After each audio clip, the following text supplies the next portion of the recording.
Hello बच्चों, नमस्ते भारत। आज हम बात करने जा रहे हैं Kepler's law and Newton's inverse square law के बारे में, जहां हम देखेंगे कि कैपलर्स ने प्लैनेटरी मोशन के बारे में क्या बताया और न्यूटन्स का इनवर्स स्क्वायर लॉ क्या था। तो आइए सबसे पहले हम लोग कैपलर्स लॉ जानते हैं। Kepler's laws say about the revolution of planets around the sun, which is well known as planetary motion. Kepler ने प्लैनेट्स का सन के चारों तरफ घूमने का फिनोमिना कैसा है, किस तरीके का है, इसको हमें बताया। और ये क्या है, हम आगे देखते हैं। जैसा कि आप सभी ने देखा है कि जूनियर क्लासेस में हमें बताया गया कि प्लैनेट्स सन के चारों तरफ एक सर्कुलर पाथ में मूव करते हैं, बट कैपलर्स ने बताया कि planet revolve in elliptical orbit with the sun at the one of the focus of ellipse. जैसा कि हमने यहाँ फिगर में आपको दिखाया है, ये इलिप्टिकल शेप है। एक सर्किल में एक सेंटर होता है, जबकि यहाँ एलिप्स में इन दो सेंटर पॉइंट को हम लोग फोकस कहते हैं। इसमें से कैपलर्स के अनुसार सन एक फोकस पर मौजूद होता है और प्लैनेट्स इसके चारों तरफ इस तरह के एलिप्टिकल पाथ में घूमते हैं, जिनको उन्होंने ऑर्बिट कहा। और इस लॉ को हम लोग लॉ ऑफ ऑर्बिट के नाम से जानते हैं। कैपलर्स का सेकेंड लॉ थोड़ा समझने योग्य चीज है, जिसे हम ध्यान से देखेंगे। उनका कहना है कि a planet sweep equal area in equal interval of time on orbit, that is called the law of area.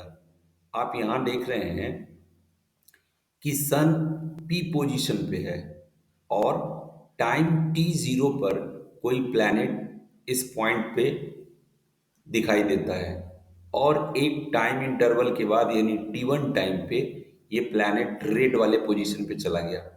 तो यदि इन दोनों पोजीशन से हम लोग सन को मिलाते हैं तो यहाँ जो येलो रीजन बन रहा है, ये रीजन आपका एक एरिया हुआ जो कि प्लैनेट ने स्वैप किया। अब आगे आप देखेंगे, इसी ऑर्बिट पे चलते हुए प्लैनेट फिर से इस येलो ब्लू पॉइंट पे पहुंचता है, और जहां पे कि टाइम टी जीरो मान करके चलेंगे। फिर आगे ये T1 टाइम में, यानी दैट मीन्स यहाँ T0 एंड T1 दिखाया गया। मीन्स इसका मतलब है कि टाइम इंटरवल हम लोग दोनों जगह सेम ले रहे हैं। तो फिर यदि ब्लू और रेड लाइन को हम सन से मिलाते हैं तो इसमें जो येलो रीजन बन रहा है, इसका स्वैप एरिया, ये दोनों के दोनों एरिया सेम होंगे।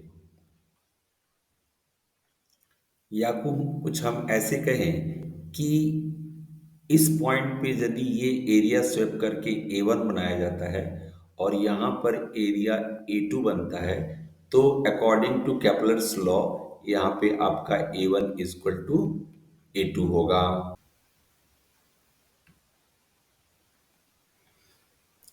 कैपलर्स अपने थर्ड लॉ में कहते हैं कि a planets square of orbital period is directly proportional to cube of size of radius, that is called law of period. यहाँ ऑर्बिटल पीरियड मतलब किसी एक पोजीशन से प्लैनेट को दूसरे पोजीशन में जाने में लगा हुआ टाइम, जिसको हम यदि कैपिटल टी से डिनोट करें तो ये हमारा ऑर्बिटल पीरियड कहलाएगा। और यहाँ पे रेडियस की जो बात आ रही है वो क्या है, सन से प्लैनेट का डिस्टेंस। इसको यदि हम आर मान करके चले तो यहाँ आपको दिखाया गया है कि इस पॉइंट पे यहाँ सन है और प्लैनेट्स के यहाँ पर आपके सामने कुछ कंडीशंस दिखाए गए हैं। हम मान के चलते हैं प्लैनेट का पोजीशन नंबर 1 है, ये पोजीशन नंबर 2, यहाँ पे पोजीशन 3, 4 और ये 5 एंड 6। तो आप देखेंगे कि फर्स्ट पोजीशन पे सन का जो डिस्टेंस प्लैनेट से है, उसको यदि हम R1 मान करके चलें तो करीब करीब ये भी R1 के बराबर होगा। मीन्स यहाँ सन से प्लैनेट का डिस्टेंस काफी कम है। तो कैपलर्स ने ये पाया कि प्लैनेट को पोजीशन वन से पोजीशन टू तक जाने में काफी कम समय लगता है। रेडियस कम है तो इसका जो लगने वाला टाइम है वो भी बहुत कम लगता है एक पोजीशन से दूसरे पोजीशन में जाने में। जबकि वो देख रहे हैं कि यदि हम पोजीशन थ्री और फोर की बात करें तो यहाँ से जो सन का डिस्टेंस प्लैनेट का है उसको यदि R2 मान के चला जाए तो करीब करीब ये भी R2 ही होना चाहिए। तो हम देखेंगे क्या कि पोजीशन थ्री से पोजीशन फोर तक जाने में इसको एक लंबा वक्त लगता है क्योंकि यहाँ पर रेडियस बड़ा है। तो इनका कहना यही था कि T square is directly proportional to R cube, means R cube by T square is equal to constant.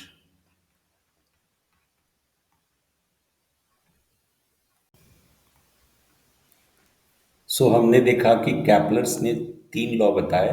Kepler's का पहला लॉ जो था उसको हम लोग ऑर्बिट लॉ के नाम से जानते हैं, ऑर्बिट लॉ के नाम से जानते हैं। दूसरा इनका जो लॉ था उसको हम लोग लॉ ऑफ एरिया के नाम से जानते हैं। और तीसरा जो था वो हम लोग इसको लॉ ऑफ पीरियड के नाम से जानते हैं।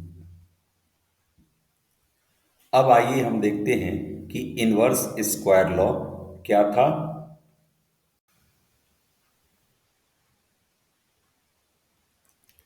Newton inverse square law. Newton's inverse square law state that gravitational attraction force between two objects is inversely proportional to square of the distance between them। मान करके चला जाए कि आपके पास दो ऑब्जेक्ट हैं m1 एंड m2 मास के। तो न्यूटन्स ग्रेविटेशनल लॉ के अनुसार ये दोनों के दोनों ऑब्जेक्ट एक दूसरे के ऊपर ग्रेविटेशनल फोर्स लगाएंगे। यानी m1 यदि F1 फोर्स लगा रहा है तो ऑब्जेक्ट m2 वो F2 फोर्स लगा रहा है। तो Newton's third law of motion के अनुसार every action has opposite and equal reaction. इस हिसाब से दोनों का एक दूसरे के ऊपर लगाया गया फोर्स इक्वल होगा, means F1 equal to F2। और इस हिसाब से हम जानते हैं कि gravitational force G equal to m1 into m2, means दोनों ऑब्जेक्ट के मास के प्रोडक्ट के डायरेक्टली प्रोपोर्शनल होगा एंड बाई आर स्क्वायर, जहां इन दोनों ऑब्जेक्ट के सेंटर के बीच का डिस्टेंस जो है वो आर है। Means gravitational force F equal to G m1 into m2 by are square.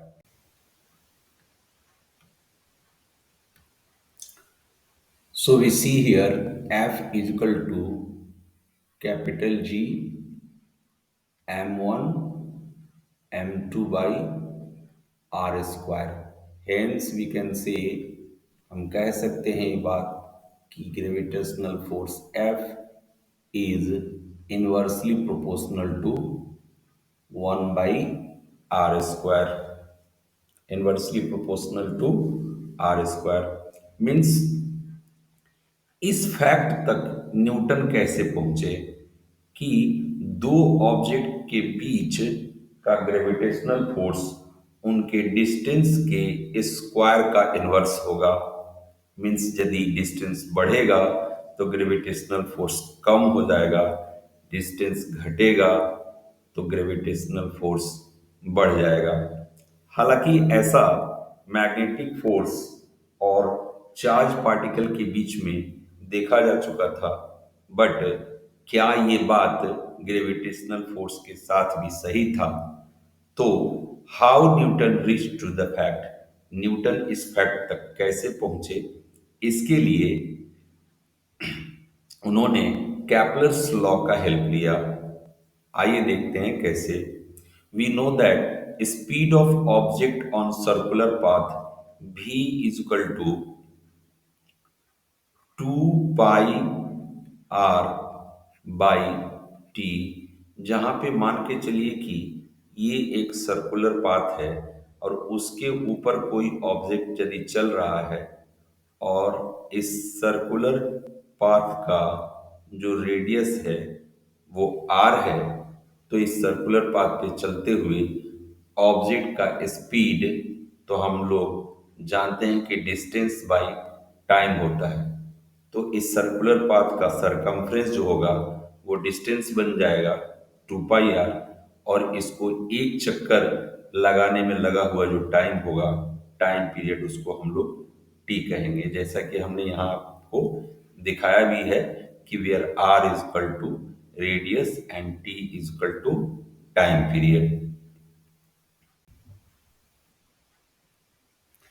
Now, also we know that Earth moves on its orbit with constant speed. ऐसा जग जाहिर है, सब लोग जानते हैं कि अर्थ सूरज के चारों तरफ 365 दिन 6 घंटे में एक चक्कर लगा लेती है। तो हम कह सकते हैं कि इसका स्पीड कांस्टेंट है, बट वेरिएबल वेलोसिटी। लेकिन इसकी वेलोसिटी जो है वो बदलती रहती है because of regular change in direction. आइए देखते हैं कैसे। यदि अर्थ एक सर्कुलर पाथ पे घूम रही है तो सर्कुलर पाथ पे इसका स्पीड कांस्टेंट हो सकता है। स्पीड कांस्टेंट हो सकता है क्योंकि स्पीड एक स्केलर क्वांटिटी है, इसको डायरेक्शन से कोई मतलब नहीं है। बट यदि मैग्नीट्यूड ऑफ स्पीड कांस्टेंट है भी तो इस अर्थ के अलग अलग पोजीशंस को यदि हम कंसीडर करें तो हर पॉइंट पे इसका टेंजेंशियल डायरेक्शन चेंज कर जाएगा। इसका मतलब हम ये कह सकते हैं कि सर्कुलर पाथ पे चलते हुए किसी भी ऑब्जेक्ट का स्पीड कांस्टेंट हो सकता है, बट उसकी वेलोसिटी कांस्टेंट नहीं होगी क्योंकि उसका डायरेक्शन रेगुलरली चेंज कर रहा है। और स्पीड चेंज करे या वेलोसिटी चेंज करे, डेफिनेटली इसका मतलब है कि वहाँ कोई ना कोई एक्सेलरेशन लग रहा है। तो सवाल उठता है कि ये एक्सेलरेशन आखिर अर्थ के रिवॉल्यूशन पर कहाँ से लग रहा है। तो it mean there is a constant acceleration due to gravitational, या दूसरे शब्दों में कहें सेंट्रीपिटल फोर्स ऑफ सन। यानी कि ग्रेविटेशनल फोर्स के कारण सन जो है अर्थ को अपनी तरफ खींच रहा है, मीन सेंटर की तरफ खींच रहा है, इसीलिए हम लोग इसको सेंट्रीपिटल फोर्स कह रहे हैं। और तब जाकर के अर्थ अपने ऑर्बिट में लगातार एक कांस्टेंट स्पीड से चक्कर लगा रही है, बट वेरिएबल वेलोसिटी के साथ। तो ये सेंट्रीपिटल फोर्स तब क्या होगा, यानी कि सेंट्रीपिटल फोर्स का फॉर्मूला हो जाएगा F is equal to m v square by r, जहां m mass of the earth होगा, v वेलोसिटी यानी constant speed of the earth होगा, और उसके बाद r रेडियस ये होगा, यानी कि सन और अर्थ के बीच का डिस्टेंस। तो आप यहाँ देख सकते हैं कि चूंकि m जो है वो हमारा एक कांस्टेंट वैल्यू है, तो हम कह सकते हैं कि F is proportional to v square by r होगा। अभी हमने पीछे देखा कि v is equal to 2 pi r by t है। तो आप ऐसा करेंगे कि यहाँ v की जगह पे इसका वैल्यू सब्स्टिट्यूट कर देते हैं, तो हमें क्या मिलेगा, F is proportional to 2 pi r by t का whole square and by r. और हम इसको लिख सकते हैं F is proportional to 4 pi square r square by T square into r. फिर से एक बार हम देखते हैं कि यहाँ 4 पाई स्क्वायर एक कांस्टेंट वैल्यू है, तो यदि हम इसको भी हटाएं तो यहाँ हमें मिलता है F is proportional to R square by T square into 1 by R. अब हम यहाँ क्या करेंगे कि इसमें न्यूमरेटर एंड डिनोमिनेटर में आर से इंटू कर देंगे। तो चूंकि ये आर और आर कट जाएगा तो वन आएगा, और वन का हम किसी नंबर में यदि इंटू करें भी तो उससे कोई फर्क नहीं पड़ता है। तो आइए देखें कि ये आर और आर का न्यूमरेटर डिनोमिनेटर में इंटू करने से हमें क्या फायदा होता है। तो F is proportional to R square and R, ये आपका आर क्यूब हो जाएगा, नीचे हो जाएगा हमारा टी स्क्वायर इंटू ये नीचे के दोनों आर मिलकर के हो जाएंगे आर स्क्वायर। बट जैसा कि कैपलर्स का जो थर्ड लॉ था कि R cube by T square is equal to constant, तो हम ये बात कह सकते हैं कि आपका F is directly proportional to one by are square होगा। तो इस प्रकार से इसी को हम लोग कहते हैं इनवर्स स्क्वायर लॉ, जो कि न्यूटन को कैपलर्स के थर्ड लॉ से डिराइव हुआ था। Thanks for watching the video. मिलते हैं अगले वीडियो में, तब तक के लिए जय हिंद जय भारत।